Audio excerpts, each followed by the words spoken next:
Good evening. I'm Jeff Bennett. And I'm Amna Nawaz. On the NewsHour tonight, the killing of Hamas's leader echoes throughout the Middle East and sends the war in Gaza into an unpredictable new phase. Western North Carolina residents contend with a lack of basic needs and overwhelming grief as they try to rebuild after Hurricane Helene. And Afghan women whose education was cut short by the Taliban find another chance to fulfill their dreams of being doctors in Scotland. We all have a hope because that's something I believe in. Of course, I want to go back and serve my people.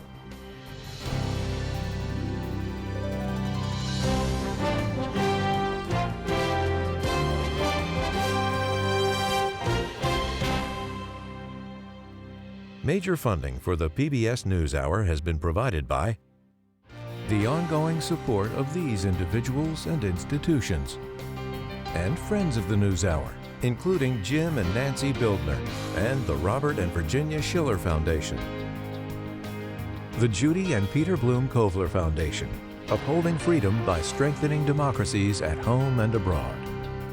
I absolutely love my job because I love the people I work with. Everyone is trying to connect on a personal level. We look out for one another. We love to see our teammates thrive. You don't have to change how you walk. You don't have to change how you talk. We can bring our authentic selves to work and do our best stuff. That's joy.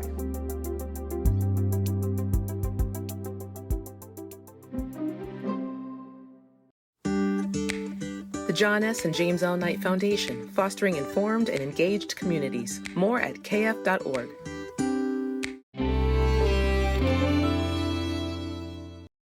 And with the ongoing support of these individuals and institutions.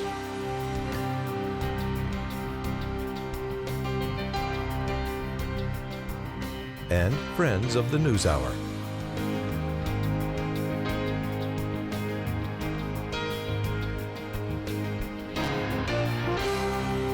This program was made possible by the Corporation for Public Broadcasting and by contributions to your PBS station from viewers like you.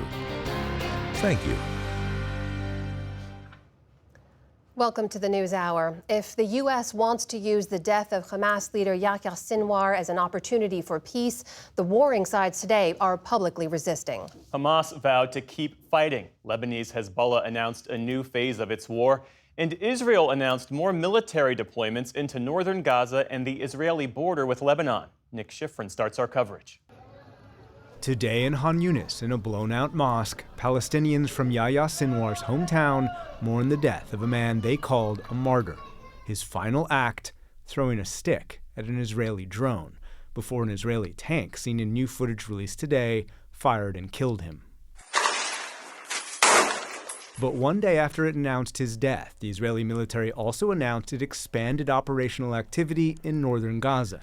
Much of Hamas's leadership is dead, but Hamas fighters continue their attacks. And today, the group promised to keep it up and not give up its 100 Israeli hostages without a permanent ceasefire, said Deputy Hamas Chief Khalil al-Haya. Those prisoners will not return to you until the aggression on our people in Gaza is stopped and full withdrawal from it, as well as the release of our heroes, the prisoners, from the occupation jails. And we will continue with Hamas's path. And Israel vowed to continue what it called its limited operation in southern Lebanon, calling up another reserve brigade, said Israel's top general Herzi Halevi. We are very determined to strike Hezbollah as hard as possible, and we are making sure that every day there's a very tough surprise for Hezbollah. But the war has been difficult and deadly for Israeli soldiers buried today, and for Lebanese, including 13 killed in an Israeli airstrike on a municipal building whose funeral today was collective. Hezbollah is still launching rockets at Israel and today vowed a, quote, new phase of the war. Despite all the calls for more fighting, U.S. officials still hope Sinwar's death can produce momentum for a Gaza ceasefire. And Secretary of State Antony Blinken will soon make his 12th trip to see Israeli Prime Minister Benjamin Netanyahu. I told the Prime Minister of Israel yesterday, let's also make this moment an opportunity to seek a path to peace a better future in Gaza without Hamas. But President Biden also admitted today it would be harder to get a ceasefire in Gaza than it would be in Lebanon. What U.S. officials tell me is a reflection of their skepticism that Israel's maximalist goals in Gaza will change, or, Jeff, that Hamas will be willing to make compromise. And Nick, given Hamas's latest position on the negotiations, what does that suggest about what might come next and who this militant group might choose as their next leader? We spoke to a lot of experts and officials today, and all of them emphasize it's a little too early to know exactly where Hamas will proceed. But in the piece that we just showed, you heard that statement from the deputy leader of Hamas, Khalil al-Hayya. He is believed to represent the organization, not just himself. That suggests the fighting will continue. Also that they're willing to negotiate, even if the opening public offer has been unacceptable to Israel. He is one of the possible successors to Sinwar. Other candidates include Khalil Mashal. Either one of them would likely lead the organization's political wing from Doha. But the military wing will likely be led by this man, Mohammed Sinwar, Yahya Sinwar's brother. He is considered just as, if not more, ruthless than his brother. Hamas has replaced leaders in the past, but given what's happened in Gaza over the last year, any political leader based in Doha is going to have a hard time controlling the fighters in Gaza. Take a listen to Nathan Brown from George Washington University. Hamas has well-oiled procedures. They've got ways to canvass people in jail, ways to canvass people who are underground in the West Bank, abroad, Gaza, and so on. But their mechanisms have never had to operate under a situation like this. I've got to believe the Hamas that comes out of this will be very, very different, probably leaner and perhaps a little bit meaner as people within the organization look to each other and say, what did you do in the war? That distance between the political and military wings, and also some expectation that the first step any new leader would make would be to make concessions, that, Jeff, is going to make it very difficult to get any kind of ceasefire talks going from the Hamas side. Meantime, U.S. officials say they want Israel to use this as an opportunity to end the war. What is Israel saying about that? There's a debate in Israel on what to do, and some in the military have been saying, even before Sinwar's death, that it is time to declare victory in Gaza and downshift operation, move to some kind of counterterrorism operation and allowing more humanitarian aid into Gaza. But the first order for the military and the political leadership in Gaza remains the hostages. Yesterday, Netanyahu made a specific offer. He said Israel will guarantee the safety of all those who return our hostages. What he did not offer, however, and what he has been consistent about since day one, is that maximalist goal, letting Hamas have any power in Gaza in the future. And that goal is not going to change, says Yonahan Plessner, president of the Israel Democracy Institute. The goal of not allowing Hamas to continue to control Gaza is a goal that is still valid. Israel is not putting that offer on the table because we know if Hamas remains there, their alliance with Iran will allow them to again rebuild their capacity and redirect terror capabilities. So this is not an option. Someone else needs to replace Hamas as the entity that manages Gaza. The challenge, of course, is what is the next entity to manage Gaza? U.S. officials have been working with Arab governments to try and create a security force that would transition to the Palestinian Authority, but there is no agreement between those Arab governments, and Netanyahu opposes any Palestinian Authority control over Gaza. That is what Blinken is going to be working on next week when he goes to the region. But again, U.S. officials are skeptical that you get either side's movement. And what about the Palestinians? I mean, how are they viewing the prospects of ending this war? Very skeptically. They do not see Netanyahu budging from his goals, nor do they see the U.S. using very much leverage over Netanyahu to try and get him to budge. Take a listen to Khalid Al-Gundi of the Middle East Institute.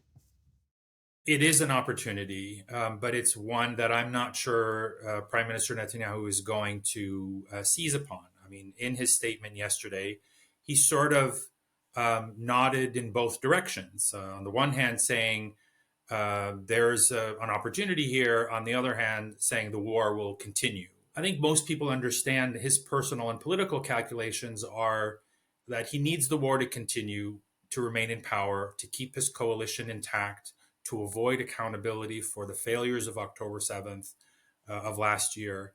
And he's had very little incentive to end the war.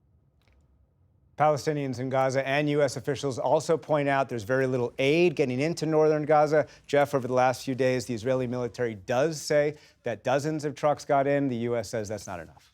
Nick Schifrin, our thanks to you as always. We appreciate it. Thank you.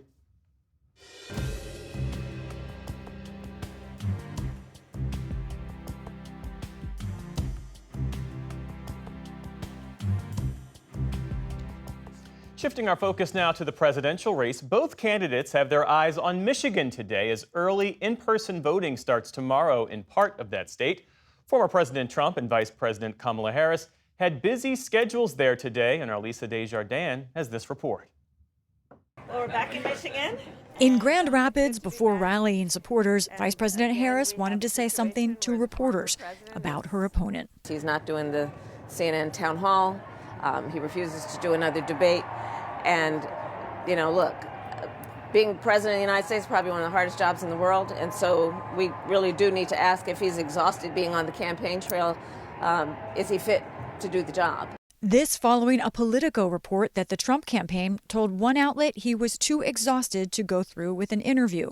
Within the hour, as soon as he landed in Michigan, Trump responded. What event have I canceled? I haven't canceled. She doesn't go to any events. She's a loser. So today I was at Fox and Friends at 7 in the morning. I then went to 2 different other appearances. I then made about 15 phone calls. I've gone 48 days now without arrest. Harris is trying to show she has the energy, especially in swing states like Michigan, where some early voting begins tomorrow. We've got to energize and organize and mobilize and remind our neighbors and our friends that their vote is their voice. And your voice is your power. We're going to save America. We're going to save the automobile industry. Former President Trump also campaigned in the Great Lakes state this afternoon ahead of a rally tonight. The former president took a battleground break yesterday to attend the annual Al Smith Catholic Charity Dinner in New York last night. President Donald J. Trump. Traditionally, both candidates show up and roast themselves and each other. Right now, I'm trying to record my speech for tonight's dinner. But this year, Harris appeared virtually, citing a scheduling conflict. Trump jabbed his opponent for not attending in person, but at one point also engaged in self-deprecating humor. It's a true pleasure to be with you this evening. Amazing pleasure. These days, it's really a pleasure anywhere in New York without a subpoena for my appearance. Woven into the jokes were some barbs met by boos that the crowd felt were below the belt. I also want to thank my very beautiful wife. Also in attendance, former First Lady Melania Trump, who has largely been absent on the campaign trail. Mr. President, welcome back. On Fox and Friends this morning, the former president said some of last night's jokes were written by people at the network. Your material was real funny. Who wrote it? Who helped you with it? Well, I've had a lot of people helping. A couple of people from Fox, actually. I shouldn't say that. Fox denied today that any of its staff were involved. Trump also urged Fox to stop playing ads against him for the remainder of the election.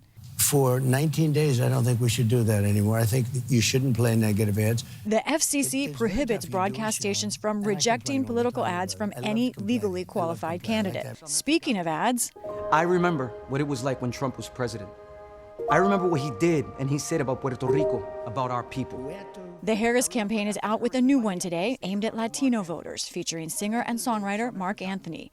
But in the crucial final 2 weeks of the election, it's Trump that has the edge in the ad department. In battleground states, the former president's campaign is outspending Team Harris by about $9 million total in future ad reservations, and outspending her in each individual battleground state. People are already voting in some of those states, like in North Carolina, where early voting kicked off yesterday. Even in places hard hit by Hurricane Helene, there was strong turnout with long lines at polling stations. They're trying to figure out how to flush their toilets and, take care of basic needs. But be that as it may, I think at least in my neighborhood, there's a widespread understanding of the importance of this election and how important it is to vote. Across the country, more than 11 million people have already cast their ballots. For the PBS NewsHour, I'm Lisa Desjardins.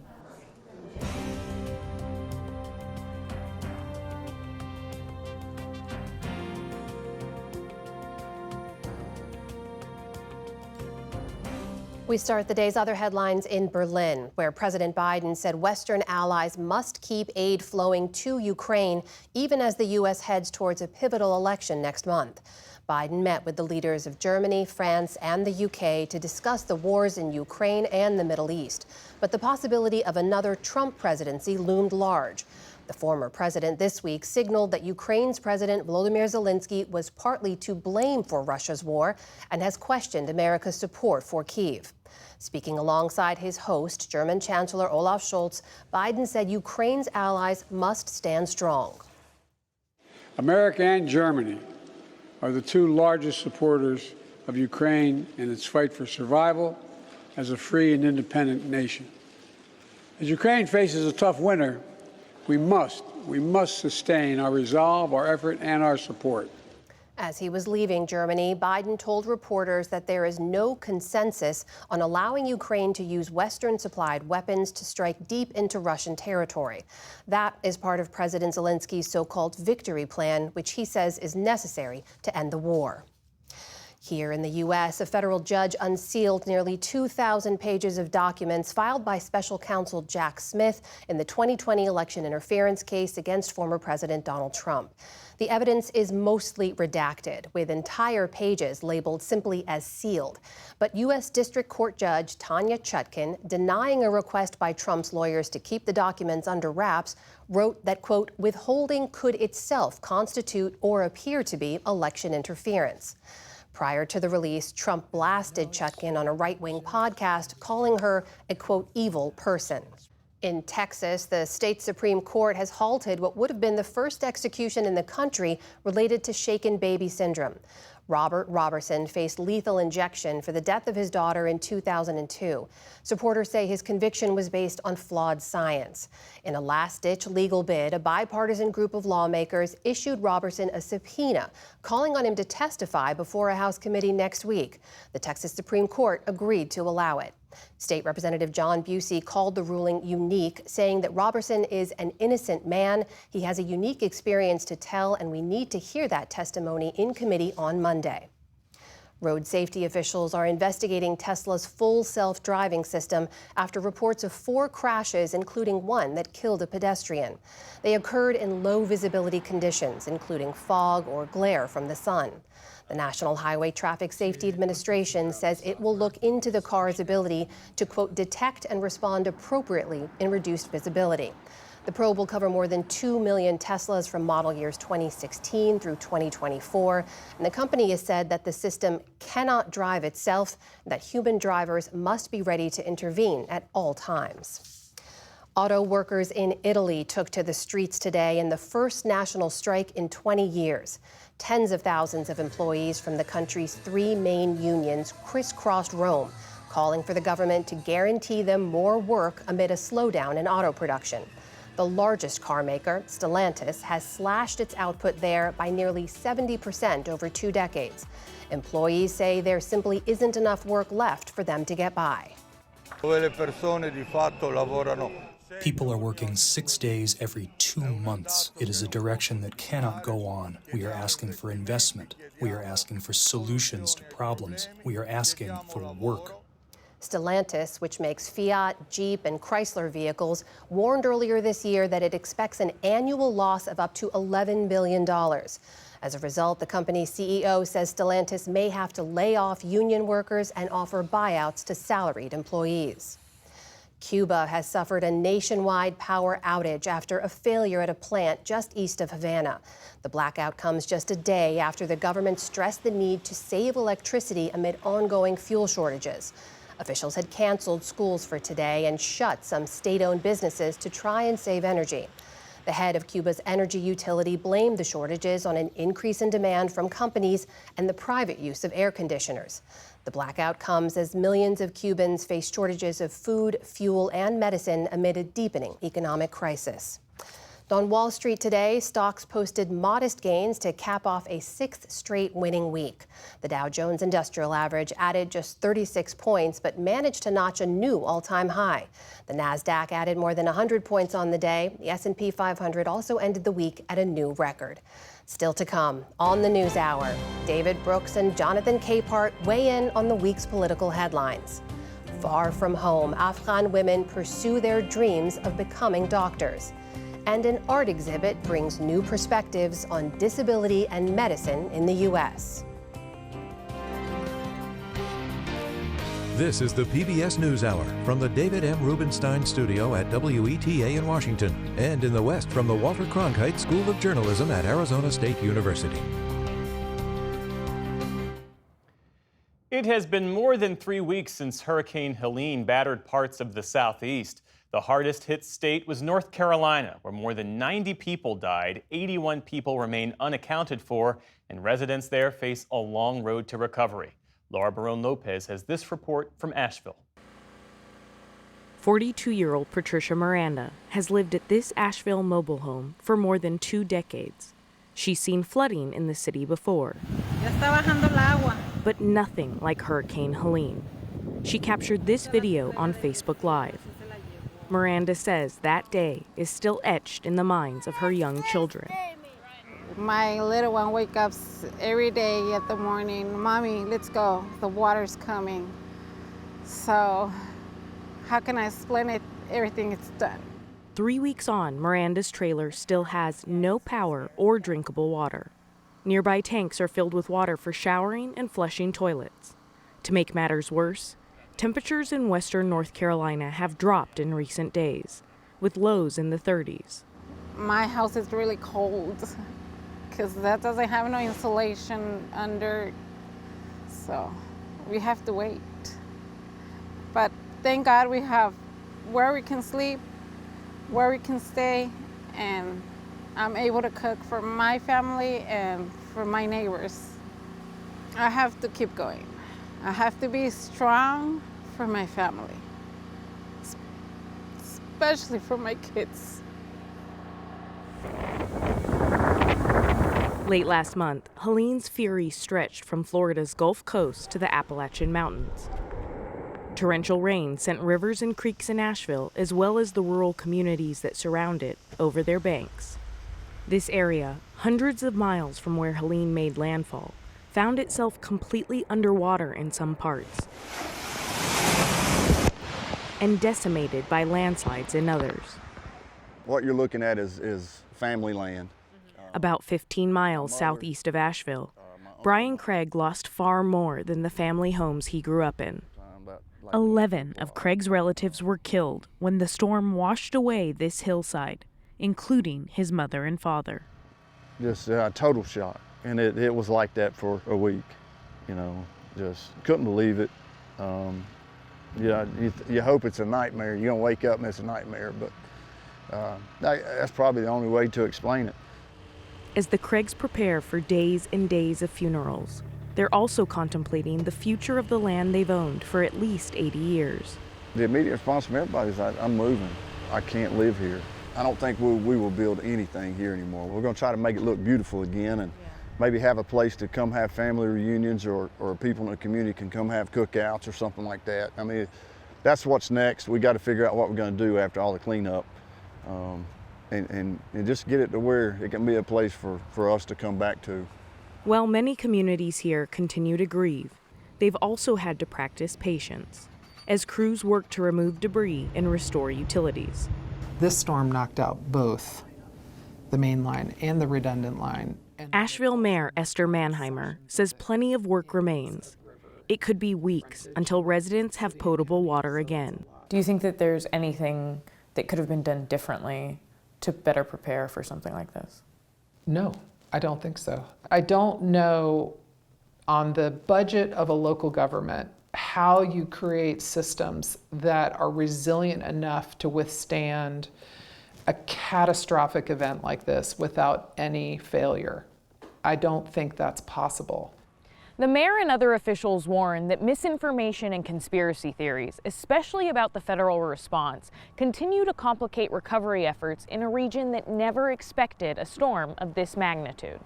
The biggest tragedy to me is if someone doesn't get the benefit they are allowed to get or are entitled to because they believe one of these conspiracy theories. The mayor herself has been the target of online attacks and threats, including anti-Semitism. It can take your focus off of the recovery effort, and for me, created a terrible concern about just how people in this world think about challenges like we're facing right now, that they want to find a scapegoat, that they want to find someone to blame instead of doing what everyone I see here doing, which is helping a neighbor, coming together as a community, helping one another try to recover from this catastrophe. Across western North Carolina, armies of volunteers are still working to fill the gaps. Yeah, keep coming. Jerry Cahill's screen printing studio in Asheville's River Arts District was flattened by Helene. Like, I don't have a job to come back to right now, so my free time has been freed up to help volunteer and do what I can for the community. Cahill and some fellow artists brought water tanks to low-income and elderly residents so they could flush their toilets. Now, as some taps come back on, they're pumping and rerouting water to areas that still need it. Donations keep flowing into distribution sites, like this one, serving people in hard-hit Swannanoa. I'm glad he got to ride with the National Guard. Jenna Lee Tipton works with the Silverados concert venue, whose stage now holds boxes of diapers and other supplies. She says residents are moving into a new phase of recovery as they regain power and apply for aid. We asked them, like, have you tried applying for FEMA, because it's there, it's available. Take advantage of that resource while you're displaced or while you don't have a job or income. I just think that they may be automatically assume that they'll be denied, which is sad because we just try to encourage them to try. It's still unclear how long it will take before life starts to feel normal again. In Asheville, Mayor Manheimer is committed to rebuilding the city, but acknowledges the long-term challenges it faces. We're being compared to Katrina, which obviously resulted in, I think it was about half the population of New Orleans left initially, and so we don't want to see that kind of impact in our community. We need to get things normalized as quickly as possible to lessen the loss of people and businesses in our community that make us such a special place, and we're acutely aware of that. For Patricia Miranda, the storm changed everything. Probably in the future I'm gonna move from here because this is gonna happen again. This is not gonna be the last time. I love North Carolina, but probably I'm gonna do another state. I have to think in the future, move for my children to be safe. For the PBS NewsHour, I'm Laura Barone Lopez in Asheville, North Carolina.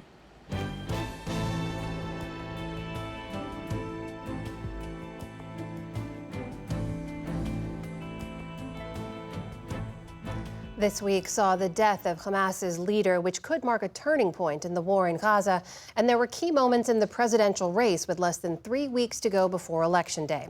For all of that and more, we turn to the analysis of Brooks and Capehart. That is New York Times columnist David Brooks and Jonathan Capehart, associate editor for The Washington Post. Great to see you both. Let's start overseas.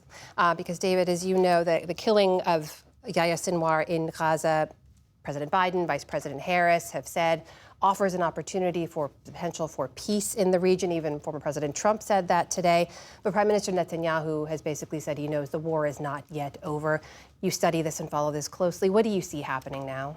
Yeah, I'm no big fan of Bibi Netanyahu, but I have to admit, over the last month, he's gone against world opinion and American opinion on a whole range of issues, and he's been absolutely right. They've seriously weakened Hezbollah. They've now seriously taken out the leadership, now almost the complete leadership of Hamas. So these are two Iranian-backed terror militias, and sometimes in war you have to defeat your enemies. So he's made them weaker. Obviously, there's still going to be Hamas. There's still going to be a very powerful Hezbollah, but he's made his enemies weaker. And in my view, that's served world peace. Now, is this a moment for him to turn the corner and now say, okay, we won? I have some sympathy with that view, but I could confess, unless you have access to Israeli intelligence and know how much of Hamas is still there, I don't think we can know that. And frankly, I don't think any Americans can know that. And I don't like trusting Bibi Netanyahu, but he's been making some right calls over the last month. Jonathan, how are you looking at, and specifically this piece of how much influence the U.S. and American leaders have or don't have over any of this? Well, for me, that's been the frustrating part.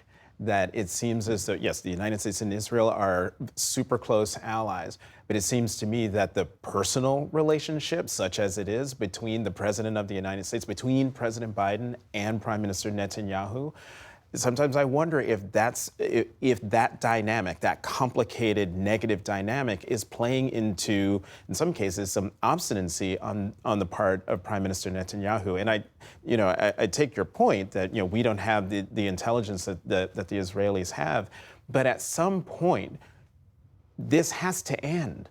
It has to end. The humanitarian crisis in Gaza is extraordinary. I saw in one of the bumper shots was that 495,000 people in Gaza are facing a humanitarian catastrophe.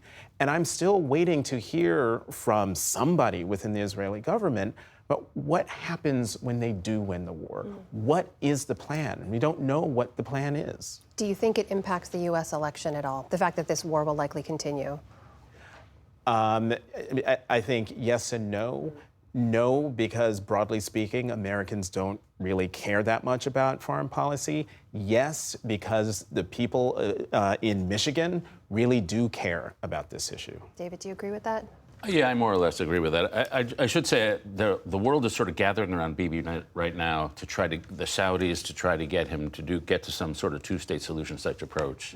And at that point, he just becomes a total obstacle to peace. And at that point, America really has to hit him hard, I think. But as for the election, when the encampments were going on campus, there was a survey of college-educated or college-age people. Where do you put the Middle East on your list of concerns? And it was 14 out of 50. Yep. So I agree with Jonathan on the political impact, which is not big.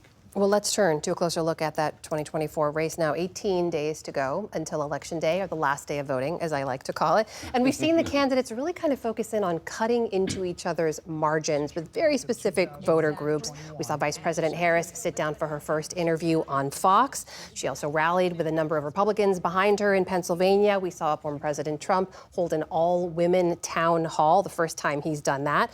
Jonathan, what does all of this tell you about the state of the race right now, and also how the candidates performed in those venues? We don't have enough time for me to answer that. Your question on the look, we are in the last 18 days. In some instances, they're both talking to their bases and trying to get them to turn out. In other cases, and I think in the case of the vice president, particularly going into the Lion's Den, going to Fox, it wasn't about convincing the Fox audience, the diehard audience, the diehard MAGA audience to vote for her. It was more talking to the Nikki Haley voters, to those Republican voters or those viewers of Fox News for whom Trump is just a non-starter, but they're not convinced about her because they've heard that she's dumb, she's not prepared, all the insults that Donald Trump has hurled at her. And in that interview with Bret Baier, she showed she's not dumb. She's not stupid. She's prepared, and she's not going to let someone talk over her, put words in her mouth, or mischaracterize anything she's done as vice president or what she would do as president. As for the all-women town hall that President Donald Trump did, I watched all of it, and it was a rah-rah rally. There was even a woman in the audience wearing an RNC delegate hat, which she took off halfway through. And Donald Trump wasn't terribly serious. He did not say anything differently in that town hall that he hasn't said at any rally that he's done before or since. David, what's your take on that? Yeah, first, I like the confrontational interviews, the Harris going to Fox and Donald Trump talking to Bloomberg. Those were more fun and engaging than we get to hear most of the time. Yeah. I think my frustration, and they're trying to appeal to demographics, which is how consultants think, but they should probably think the way politicians should think, that how do I widen my coalition? And so what frustrates me about our politics over the last 10 years, it's been 50-50 for 10 years. Yeah. That's not normal. Usually there's a majority party, the Democrats during the New Deal, the Republicans during Reagan, and there's a minority party. Some party figures out a way to expand their coalition. Our two parties don't seem particularly interested in that. Donald Trump only plays to the same MAGA resentments over and over and over again. Kamala Harris is running basically on your standard orthodox Democratic policy platform with very few policy surprises. And so, of course, they're playing to their 50%, but they're not going to get to 55% or 53% or even 51%. And so what frustrates me is the party's incuriosity about how do we expand and become the majority party, which should be their goal. I disagree with that because I think that, there are people in the Democratic camp and certainly in the progressive side who are quietly and not so quietly complaining that she's spending way too much time seeking Republican votes and talking to Republicans. That's expanding the tent. Without new policies, you've got to have policies. She's out there hammering away at the bipartisan immigration deal in the Senate that Senator Lankford negotiated and that Donald Trump killed. A bill so tough that there were Democrats who were working really hard to scuttle it before Donald Trump handed them. That's a fair point. Well, so on that issue, she has gone to the Senate. And to the degree this is going to come down to a small number of votes in a handful of states, we know it's going to be won on the margins, right? Unless anything dramatically changes. This other issue of the gender gap that we have seen, just a huge gender gap with a huge male advantage for former President Trump and a huge female advantage for Vice President Harris. And I just have to say, I'm asking all the smart men in my life this question because Harris continues to have weaker support with younger men who supported President Biden. And I just wonder why you think that is. Why do men have a problem supporting her? David? Yeah, well, young men have been drifting away from the Democratic Party for a long time, and that's especially accelerating. And I don't want to downplay the role that sexism may play here, but young men have lower graduation rates, lower grades, lower workforce participation rates, higher unemployment. Young men have been suffering and struggling over the last 10 years in an accelerating form. And so if you're alienated, Trump is sort of your meal ticket. And if you're alienated, well, the number one predictor of whether a young guy is going to go Democrat or Republican is this question: do you like Joe Rogan? And so there's a podcast industry serving these young guys. And it tends to be pretty conservative industries, ramping all the way to the insane Andrew Tate. And so I think they're alienated because of what's happened to young men recently. There's this nutrition system that's feeding them some reinforcement, and it's pretty conservative. That Trump meal ticket is junk food. And I agree with you. I take everything that you say. I see all of what you're saying, but I also see what former President Obama was saying in that campaign office in Pennsylvania, when he was talking specifically to African-American men. But when you watch the whole clip, he also mentions Latino men, white men, Asian men, that this is a bigger issue, this concern, and not to downplay the role sexism plays into this. I do think it's part of it. And we can't just ignore it. We have to talk about it. So all those people who are tut-tutting President Obama for saying what he said, I applaud him for saying what he said, because we have to talk about it. Otherwise, we will never overcome it. 30 seconds left, Jonathan. Do you see that gender gap closing in these final 18 days before the election? Nah. No. It's going to remain where it is. You agree with that, David? It's been like a 16-year trend, so yeah. It's been a defining feature of this cycle, too. Gentlemen, always great to have you here at the table. Jonathan Capehart, David Brooks. Good to see you both. Thanks. Thank you.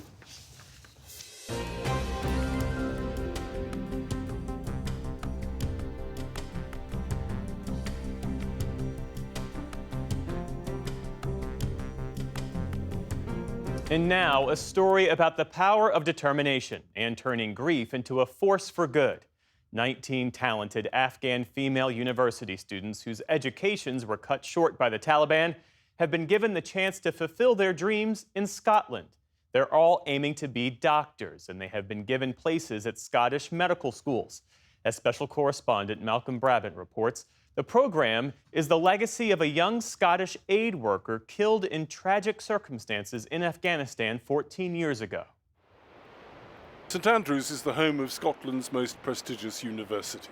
For trainee doctor Banin Sultani, it's worlds away from Planet Taliban.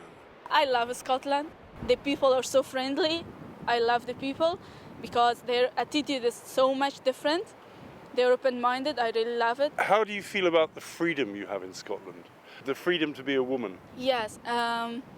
Actually, the freedom is something that existed in the soul of every human. And I think here is that opportunity. We can use from the freedom that every single human has. And here is the place I can use it. 15 miles north, Dundee's medical school has given Hajira Safi a second chance to become a doctor. She was 2 years away from qualifying when the Taliban cancelled her studies. Of course, it's a very heartbreaking and sad that you are stopped from going to university or going to give your exam. It's like you taking a basic human right from someone, and just like someone is breathing and just someone is eating something, you are taking that from them. How can they be surviving in that environment then? I'm on a ferry from the northwestern Scottish mainland going to the island of Lewis, which is part of the Hebrides archipelago. It's one of the most remote places in the United Kingdom. My journey, of course, is nothing compared to that of the Afghan students, but I'm going to see the remarkable people who have made it possible for the Afghans to become doctors. Is that her on top of the tank there? Yes, yeah. I haven't seen that one before. After their daughter Linda was killed in Afghanistan in 2010, John and Lorna Norgrove channeled their grief into a force for good by creating a non-profit in her name. Linda Norgrove was kidnapped by the Taliban and died in a grenade blast when a rescue attempt by American Special Forces went wrong. She lies in a simple grave overlooking a bay where, as a child, she rode horses with her younger sister Sophie. It wasn't our daughter that the Taliban were looking for that day, it was actually her boss. Linda was in the wrong place at the wrong time. I think you've got to forgive. It wouldn't have done us any good to blame and to go down that route. You know, it was much better for us to do something a bit positive and to try and do something she would have approved of and which would help people in Afghanistan. We're a very small charity. I think we're a drop in the ocean. There's a huge, huge need in that country. So we're just a drop in the ocean, but we make a huge difference to individuals, that's for sure. And that's the real pleasure of it, being able to change individual people's lives. Do you think that you'll ever be able to go back to Afghanistan to practice medicine, or do you think that you will forever be in exile because you are a woman? Well, we all have a hope because that's something I believe in, and we all hope for the better. Of course, I want to go back and serve my people. Under pressure from the Linda Norgrove Foundation, the Scottish Government amended education legislation to enable the Afghan students to receive free tuition and cost of living support. Ellie Hothersall Davis is head of undergraduate medicine. How much do you hope that the Taliban is actually watching what is happening here to perhaps learn that women are worth educating? I really hope that they see the value in educating women. I think to undermine that value is so counterproductive and will lead to everybody suffering. You need equality in education, equality in healthcare to look after everybody.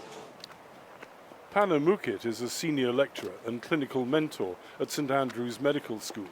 She says the Taliban's interpretation of Islam is wrong. I think it's vital that women are educated, and Islam has always taught that a woman ought to be highly educated because she effectively, is taking care of the next generation, with her husband, of course, but she plays a primary role. And to have an uneducated woman in a household is not a good thing, and definitely not something that's celebrated by Islam if you study the religion properly, not through the interpretation of the Taliban. How determined are you to become a doctor? What sort of drive and ambition do you have? Actually, we are always asked that when you finish your medicine, are you supposed to go to your own country or be here? But I want to say, my aim is to serve the world, or serve the humanity, not the specific people in Afghanistan or other countries. What message would you send to women and girls in Afghanistan?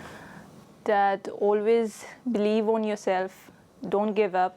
After every dark night, there is a bright and shiny sunny day. So that's all in our life happens.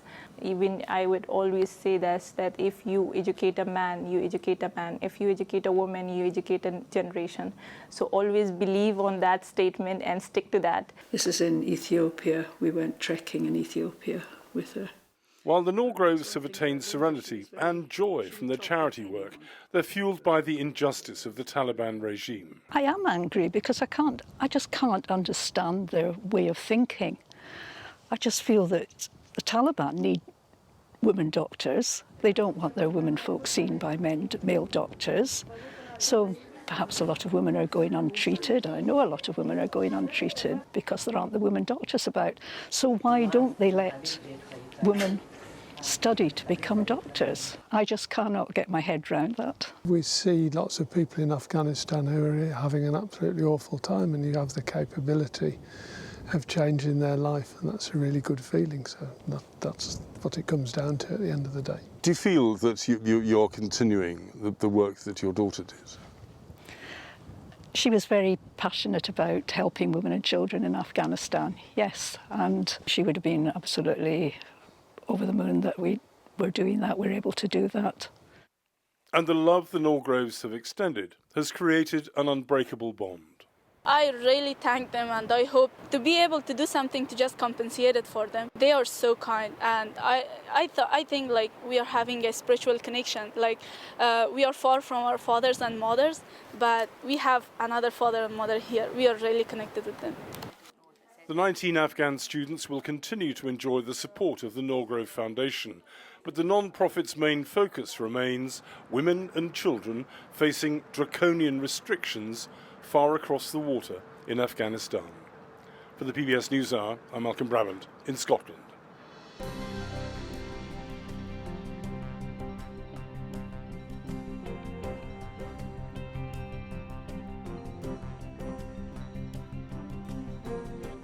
It's called For Dear Life, the first exhibition to survey the themes of illness and disability in American art from the mid-20th century up to the COVID pandemic. It's part of PST Art, an enormous collaboration of Southern California arts institutions around the theme of art and science. Senior arts correspondent Jeffrey Brown visited the exhibition for our ongoing look at the intersection of health and arts, part of our Canvas coverage and our series Disability Reframed. Drawings from a 6-week stay at a hospital after suffering a debilitating breakdown. A woman in a wheelchair with an able-bodied lover. An Alcoholics Anonymous meeting transformed into an installation. For Dear Life, Art, Medicine, and Disability, an exhibition at the Museum of Contemporary Art San Diego chronicles the experience of illness through art, what it looks like, how it feels. Senior curator Jill Dossie. The idea of holding on. It evokes, kind of an extreme state of being, but we hope it might also kind of conjure up the idea of holding on to something else, whether it is holding onto your seat, holding on to an assistive device like a grab bar, holding on to someone else, and also thinking about the idea that it's in the act of holding on that life becomes dear. The exhibition offers decades worth of artists who lived the experience in many ways and incorporated them into their work. Artists create a public discourse, and they reframe the idea of disability itself as a space of creativity and generativity and improvisation and ingenuity. And that's what we see in all of these artists. Artists like Yvonne Rainer, the dancer and choreographer who made Hand Movie from her hospital bed while recovering from surgery. David Hockney, who as he started losing his hearing, relied on fax machines as a mode of communication. His Breakfast with Stanley Malibu consists of drawings he made and then faxed. And the pioneering artist and first black curator at New York's Museum of Modern Art, Howardena Pindell. Pindell has 2 works in the show, both made after a 1979 car accident left her with serious injuries, including acute memory loss. She begins to, use her work both to remind herself of her own past. So she's sometimes cutting up postcards, sometimes cutting up other photographic media. You see cutouts of hands throughout this image. And in this work, her own body, her silhouette, her figure begins to enter the work for the first time. The exhibition highlights different periods in which artists responded to and raised awareness of societal ills and illnesses. AIDS, women's health, workplace and war injuries, the opioid crisis, all at the intersection of the rise of the disability rights movement. am deaf, hard of hearing. I wear hearing aids. I grew up in a hearing family, and I was integrated in hearing schools. The show also includes films like the 2023 documentary, The Tuba Thieves, by artist and filmmaker Allison O'Daniel. In a lot of ways, it's about a question of the ownership of sound, who gets to own it and who can take it. So the title of the film comes from the fact that tubas were stolen from 12 different high schools in Southern California. And when I heard the story, I identified with this potential experience that these band directors and high school students were having. The literal theft or loss of sound. Yeah. And then just, how they respond and react, and what they do to compensate, if they don't have the deepest, biggest sound. Being included in this historic show was meaningful for O'Daniel. Just to even walk through this exhibition, my voice is quivering because it's to see yourself in a history and in a lineage and contributing to these conversations that see ourselves as worthy of taking up some space and maybe redefining things, redefining sound and its value is remarkable to do as a deaf person. I've waited 25 years for a show as this one.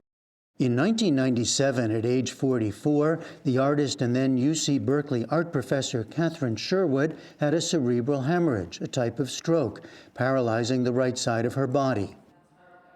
The two large paintings in the show from 1999 and 2001 are among the first she was able to complete in the aftermath, working in a new way. My left hand is the more freer hand because I didn't have as much control over it. So I immediately scaled up my painting so that I could have broad strokes instead of, tiny ones. Relearning the whole process. Yes, to paint sitting down instead of standing up was part of it. Did you think about painting in a different way afterwards? Well, before I would think, when people would mention healing and art, I would just sort of roll my eyes. And then I was in a situation where it absolutely was mandatory for me as a painter to explore what I was going through. She also started teaching in Berkeley's Disability Studies program, a class titled Art, Medicine, and Disability, from which this exhibition takes its subtitle. It's really an inside look, an inside perspective of embodiment, how your body affects your existence. The definition of disability is intentionally broad to signal affinities between a wide array of conditions, says senior curator Jill Dawsey. To remind us that all of us experience illness and disability throughout our lives, or we will. Filmmaker Allison O'Daniel echoes a similar sentiment. Everybody dies from something that happens with their body. If everybody had a more, a healthier, progressive view of disability and were actually considering it, I think they would not be so resistant and fighting their own aging bodies. And we would just have healthier, more accepting relationships to what does inevitably happen to everyone. For Dear Life runs until early February. For the PBS NewsHour, I'm Jeffrey Brown at the Museum of Contemporary Art San Diego in La Jolla, California.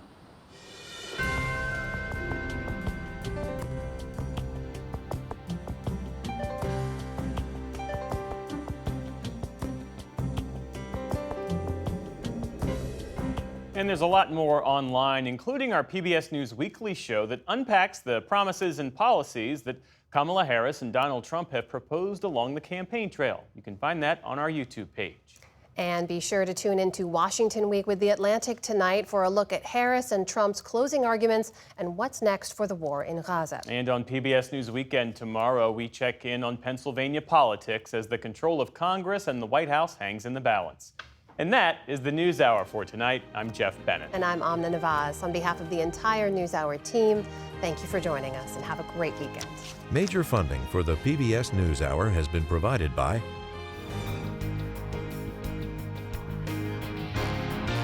and with the ongoing support of these individuals and institutions, and friends of the NewsHour, including Kathy and Paul Anderson, and Camilla and George Smith.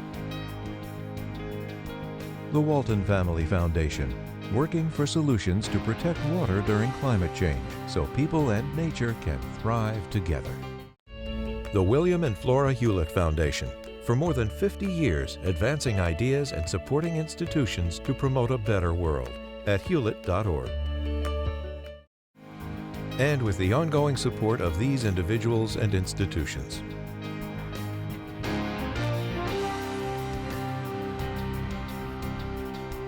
And friends of the NewsHour.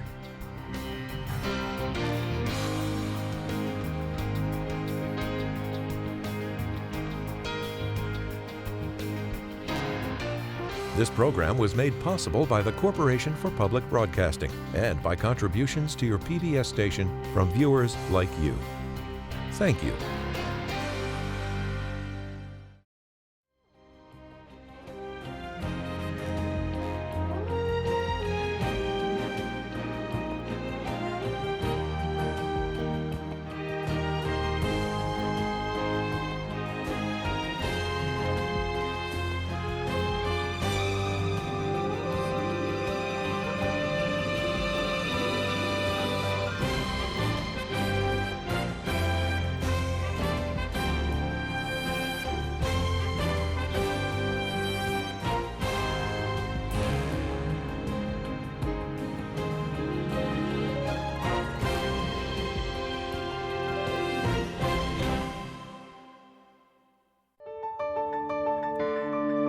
You're watching PBS.